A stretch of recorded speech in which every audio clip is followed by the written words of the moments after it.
এটা আসলে ওয়েটিং এর এখনো ছাড়ে নাই। যে মেরিনা সাউথ ফেরিস 9টার সময় এখান থেকে ছাড়বে। এই সবাই হচ্ছে অপেক্ষা করতেছে যাওয়ার জন্য। এর ভিতরে অনেকে আছে ইন্দোনেশিয়া যাবে এখান থেকে সরাসরি।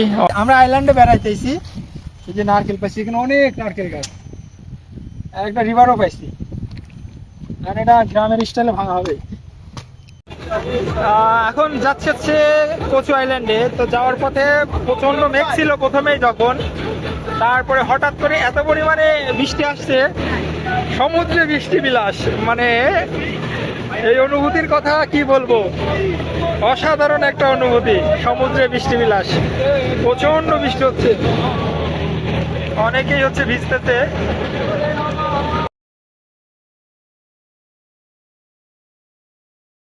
Hello everyone, welcome back to the channel with another brand new video. আশা করি সবাই অনেক ভালো আছেন। আমি এখন আছি সিঙ্গাপুরের সাউথ পিয়ারে, আর এখান থেকে আজকে সিঙ্গাপুরের দুইটা আইল্যান্ডে যাব। একটা হচ্ছে কোচু আইল্যান্ড আর একটা হচ্ছে সিস্টার আইল্যান্ড।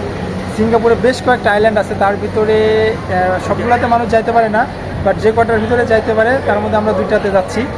আর সাধারণত একদিনে দুইটার বেশি আইল্যান্ডে ঘোরা যায় না। তো এখন বাজে সকাল 8:30, 9টার সময় এখান থেকে ফেরিতে করে আমরা প্রথমে একটা আইল্যান্ডে যাব, তারপর আরেকটা আইল্যান্ডে। তো এই ভিডিওতে আমরা সিঙ্গাপুরের দুইটা আইল্যান্ড ঘুরবো এবং আপনাদেরকে দেখাবো। হচ্ছে সিঙ্গাপুরের ফেরিঘাট, আর আমরা অনেকজন আছি, বেশ কয়েকজন। তো আমাদের টিকিট হচ্ছে নিয়েছে, একজনের কাছে আছে। একটু পরে আমরা হচ্ছে চেক ইন করবো। আর ওই পাশে সমুদ্র দেখতে পারবেন। আর এইখান থেকে যে ইন্দোনেশিয়া আছে, এখান থেকে ইন্দোনেশিয়া যারা ফেরিতে যাওয়া আসা করে তারা এখান থেকে হচ্ছে যায়। মানে ইন্দোনেশিয়াতে কিন্তু খুব সহজে এখান থেকে ফেরিতে যাওয়া আসা করে। এখন সম্ভবত বাংলাদেশিদের জন্য ভিসা একটু সমস্যা, তাছাড়া আগে ভিসা ফ্রি ছিল। মোট 4টা আইল্যান্ডে যাওয়া যায়। এই যে Lazarus island, Saint John's island, Kusu island, sister island. আমরা হচ্ছে নিচের যে দুইটা আছে এই দুইটাতে যাব। তো দেখা যাক, আমি আজকে তো প্রথমবারে যাচ্ছি, যে আইল্যান্ডের অভিজ্ঞতা কেমন হয়। আর এই হচ্ছে এখানকার ভাব, কিছু দোকানপাট আছে এই পাশে। অর্থাৎ আইল্যান্ডগুলোতে আপনি যদি যান, সেখানে কোনো দোকানপাট নাই। অর্থাৎ আপনি যদি খাবার নিতে হয় তাহলে আপনাকে এখান থেকে কিনে নিয়ে যাইতে হবে। ড্রিঙ্কস, চিপস, কলা, যেগুলো মন চাই সব এখানে আছে। এখান থেকে কিনে নিয়ে তারপরে ওইখানে গিয়ে খাওয়া দাওয়া করতে পারবেন। আর ওইখানে বিকেল 5টা পর্যন্ত অবস্থান করতে পারবেন, কারণ লাস্ট ফেরি আবার বিকেল 5টাতে ব্যাক করে। তো আমরা এখন অপেক্ষায় আছি যে কয়টার সময়, 9টার সময় এখান থেকে ছাড়বে, তার আগে এখানে থেকে যাব।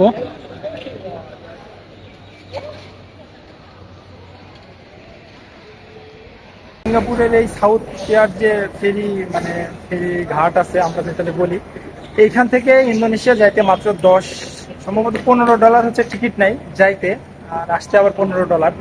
তো একটা সময় ছিল যারা সিঙ্গাপুরের হচ্ছে ওয়ার্ক পারমিট আছে যাদের বাংলাদেশি, তারা কোনো ভিসা ছাড়া খুব সহজেই হচ্ছে যাইতে পারতো এবং একদিনের মধ্যে ইন্দোনেশিয়া থেকে এখান থেকে বাটাম নামের একটা শহর আছে যেটা খুবই কাছে, মানে 15-20 মিনিট লাগে হচ্ছে ফেরিতে যাইতে।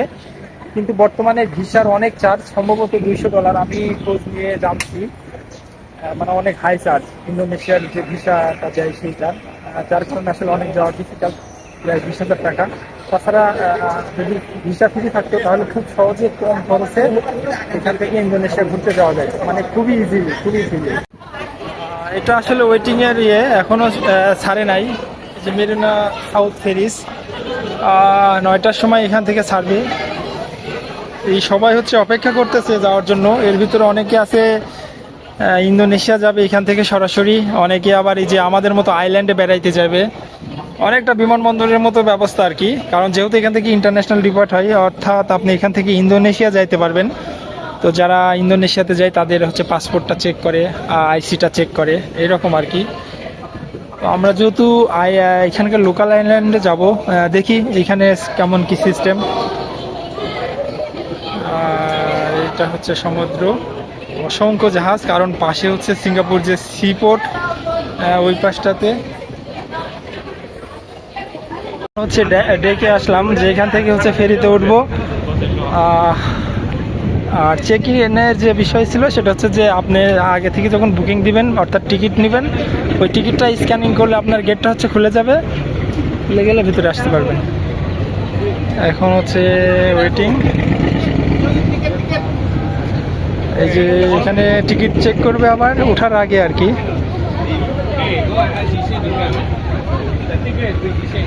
আর এটা হচ্ছে টিকিট কাউন্টার প্লাস।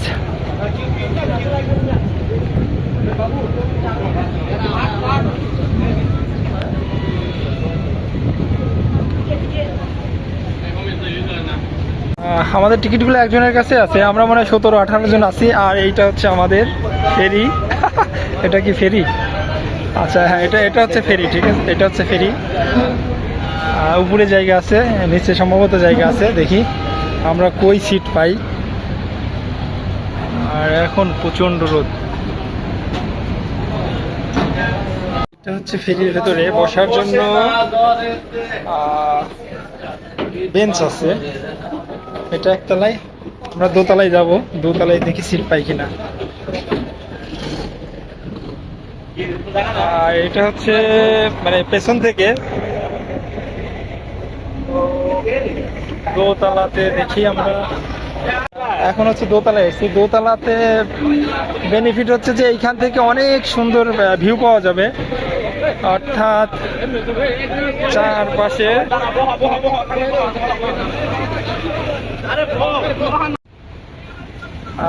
আমাদের মানে ওঠা জাস্ট লাস্ট যাত্রী উঠছে, সাথে সাথে ফেরিটা ছাড়ছে।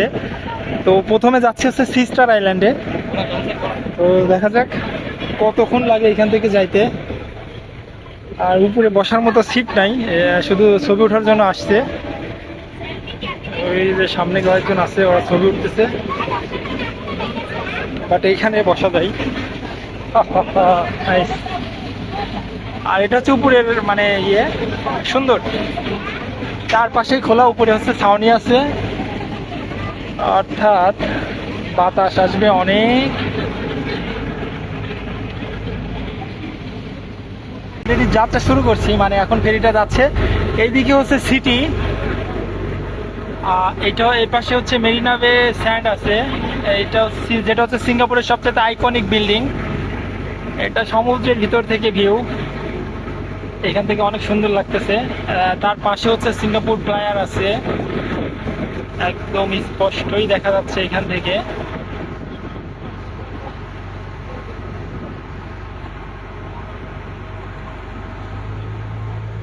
আর এই পেছনে হচ্ছে, এবার হচ্ছে সামনের দিকে যাই।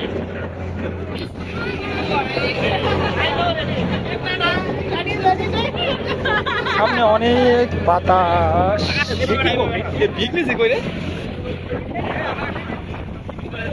চারপাশে শুধু জাহাজ আর জাহাজ। কারণ পাশে হচ্ছে যে সিঙ্গাপুর পোর্ট আছে, সেটা যার কারণে যে কার্গো শিপগুলো আছে সব আশপাশ দিয়ে হচ্ছে পার্কিং করা।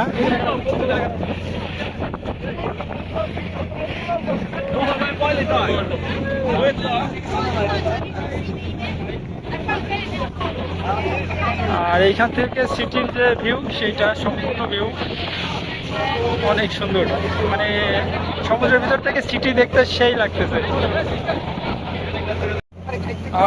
অনেক দূর চলে আসছি, ওই যে সামনে যে আইল্যান্ড দেখা যাচ্ছে ওইখানে হচ্ছে আমরা নামবো। আর এখনো শহর দেখা যাচ্ছে, কারণ এর দুইটার ভিতরে মানে যে ডিস্টেন্স খুবই কম। আর এই পাশে যে ছোট ছোট আইল্যান্ডগুলো আছে এগুলো হচ্ছে সব ইন্দোনেশিয়ার যে বাটাম শহর আছে সেইটা। আর সামনের যে ছোট আইল্যান্ডগুলো দেখা যাচ্ছে এই যে এইদিকে, এগুলো হচ্ছে সিঙ্গাপুরের ভেতরে আর কি। এইটা হচ্ছে সিঙ্গাপুরের চাঙ্গি, এদিকে হচ্ছে সিঙ্গাপুরের যে পোর্ট আছে সেইটা।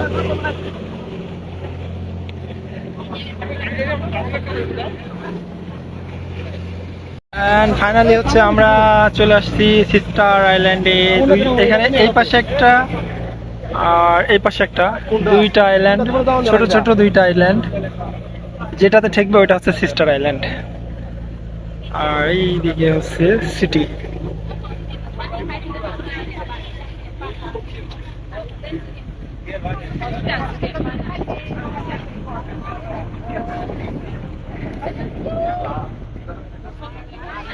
ও, এই পাশেরটা হচ্ছে সিস্টার আইল্যান্ড। এখানে চলে আসছি আমরা, এসে পৌঁছালাম। কিন্তু আমরা একটা জিনিস ভুল করছি, আমরা উপরে গেছিলাম, নিচে এসি আছে, মানে উপরে তো অনেক গরম কিন্তু নিচে কিন্তু অনেক ঠান্ডা, কারণ এখানে এসির ব্যবস্থা আছে। তবে যাওয়ার সময় উপরে যাওয়া যাবে না, নিচে নিচে বসবো যাতে খুব সুন্দরভাবে যাওয়া যায়।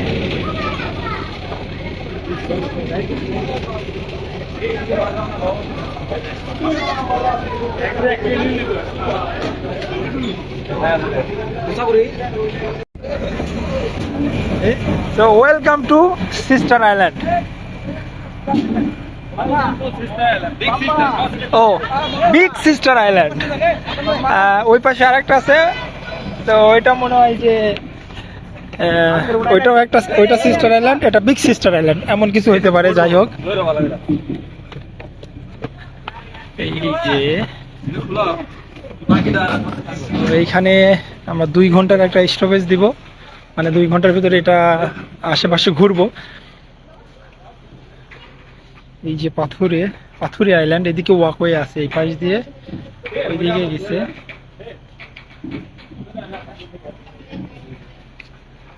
ভিতরের দিকে যাই, আর এখান থেকে সিটি খুব স্পষ্ট দেখা যাচ্ছে।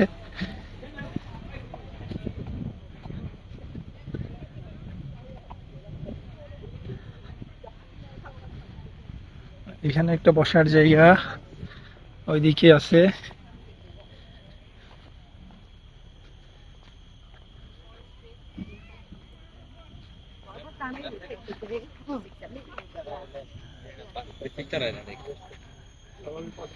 এইখানে হচ্ছে ম্যাপ আছে, এইটা হচ্ছে আমরা এইখানে আছি, এইটা ইয়েতে নামছি, এই যে এটা জেটি, আর এই চারপাশ দিয়ে মোটামুটি ঘোরা যায়। তো ওয়াকওয়ে দিয়ে এই দিক দিয়ে গিয়ে ওই পাশ দিয়ে ঘুরে এই দিক দিয়ে আবার আসতে পারবো। তো চারপাশে দেখা যাবে, আসলে চারপাশেই সমুদ্র।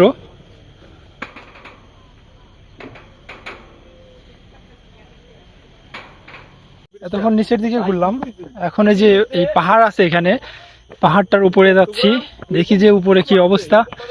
মানে এখানে যে কি যেন ঝিঝি পোকা ডাকতেছে দিনের বেলা, কি শব্দ, জি। সুন্দর একটা পরিবেশ, ঠান্ডা, বাইরে গরম কিন্তু এদিকে সুন্দর। সিঁড়িগুলা কাঠের, রেলিংও কাঠের। হ্যামক তো আনি নাই, হ্যামক হ্যাঁ আছে, কিন্তু হ্যামক তো আজকে আনি নাই। গভীর জঙ্গল, তার ভেতরে হচ্ছে পায়ে হাঁটা পথ, ঝিঝি পোকা ঝিঝি করতেছে, পাখি ডাকতেছে, কি মনোরম পরিবেশ, একদম নিরিবিলি, শান্তশিষ্ট, দারুণ।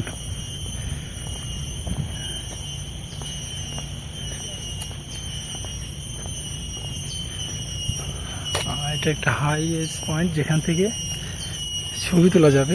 সমুদ্রের যে ভিউ পয়েন্ট, এখান থেকে ভিউ পয়েন্ট আছে, অর্থাৎ এরকম এখান থেকে দারুণ, এখান থেকে ছবি উঠানো যাবে আর কি। আজকের আকাশটা অনেক পরিষ্কার, সাদা মেঘ।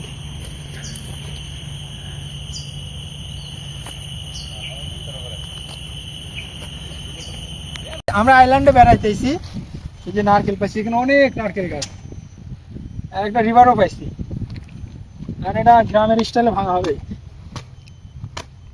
চুরি করে যে নারকেল ভাঙতাম না ছোটবেলায়, কেউ কেউ পাশে দাঁত দিয়ে ছিটতে পারে। দাঁত ছিলেন দাঁত, হ্যাঁ।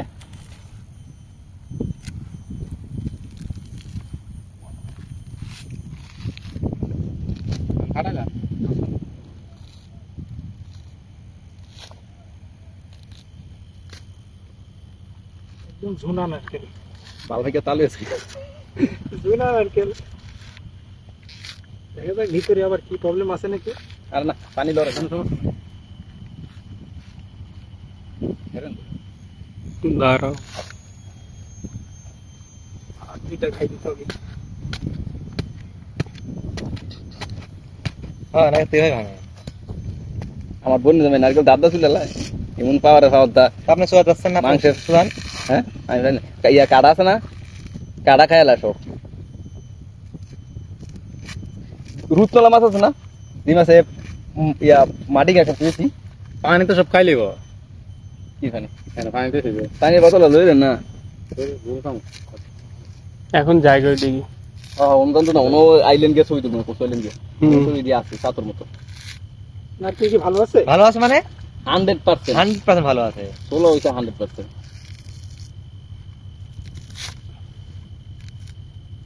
বাংলাদেশে নারকেলের দাম 100 টাকা 100 টাকা দিত 100 নারকেল টাকা চুলা শেষ, এবার দেখার পালা দুটো ঠিকঠাক আছে কিনা। এইখানে একটা কৃষ্ণচূড়া গাছ অনেক বড়, মানে আমাদের বাংলাদেশে যেমন বড় হয় ঠিক এরকম। আমি এই যাবৎ এত বড় গাছ কখনো দেখি নাই, তবে এই আইল্যান্ডে আসার পরে দেখলাম অনেক বড় গাছ।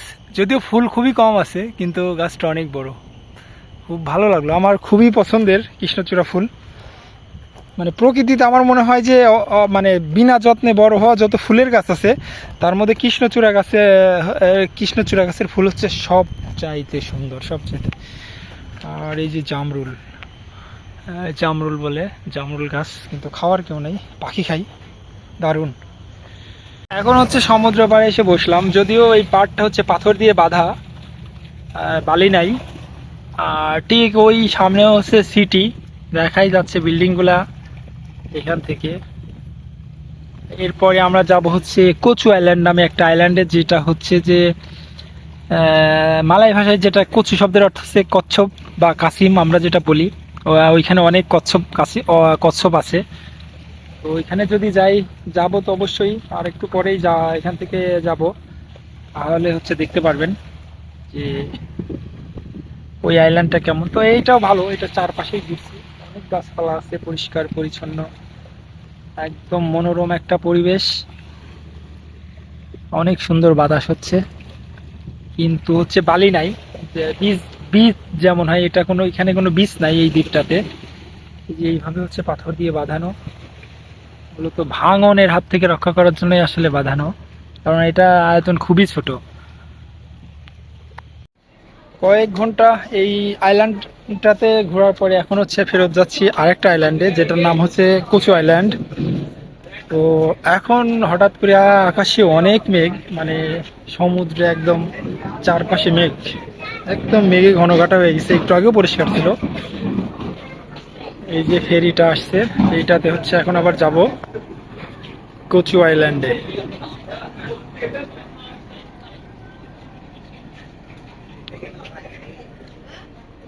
যারা আসছিলাম মোটামুটি সবাই এখান থেকে চলে যাচ্ছে পরের আইল্যান্ডটাতে। আসলে ট্রিপটা এইভাবে অর্গানাইজ করা যে একসাথে দুইটা আইল্যান্ড আপনি ঘুরতে পারবেন একই টিকিটে। তো পরের আইল্যান্ডটা কেমন হয় দেখা যাক।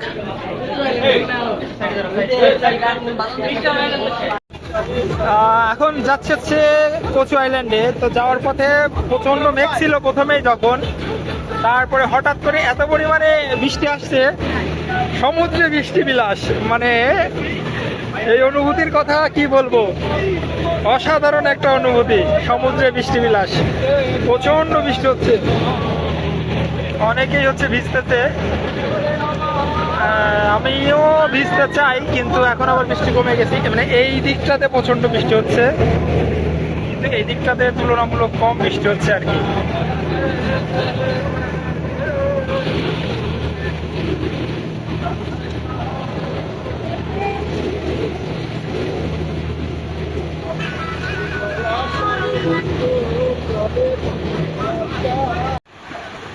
আসার পর থেকে এত পরিমাণে বৃষ্টি হচ্ছে যে মানে বাইরেই যাইতে পারি নাই, মানে প্রচন্ড বৃষ্টি। যত মানুষ এখানে আসছে ঘুরতে সবাই এখানে মানে আটকে গেছে। দুপুরের খাওয়া দাওয়া করলাম, দুপুরের খাওয়া দাওয়া শেষ, চারপাশে প্রচন্ড বৃষ্টি।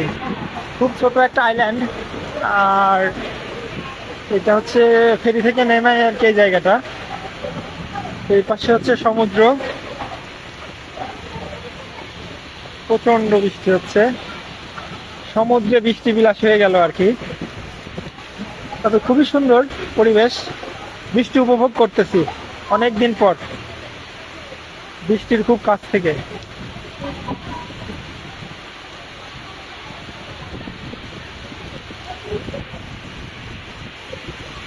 আমরা খাওয়া দাওয়া করলাম, খাওয়া দাওয়া আমাদের গ্রুপটা হচ্ছে এখানে আছে, খাওয়া দাওয়া শেষ।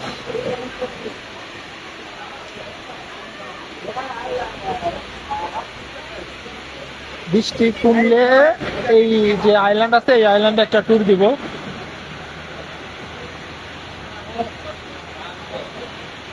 এই দিকটাতে যাব, এর চারপাশেই সমুদ্র।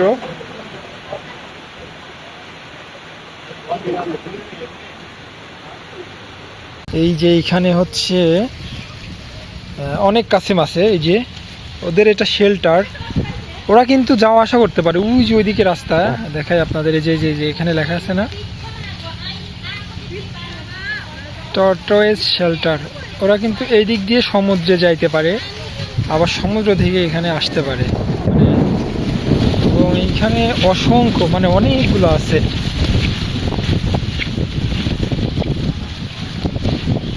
অনেকগুলো, যে বাচ্চা পিচ্চি আছে, বড় আছে, এই যে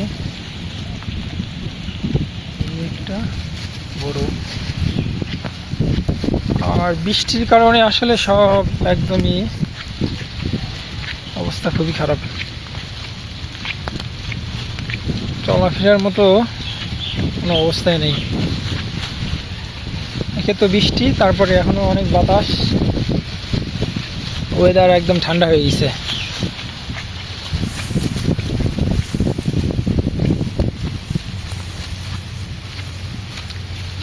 এই সামনে হচ্ছে উপরে যাওয়ার জায়গা, কিন্তু বৃষ্টির কারণে এখানে ভালোভাবে আসলে ঘোরার আর কোনো অবস্থা নাই আপাতত।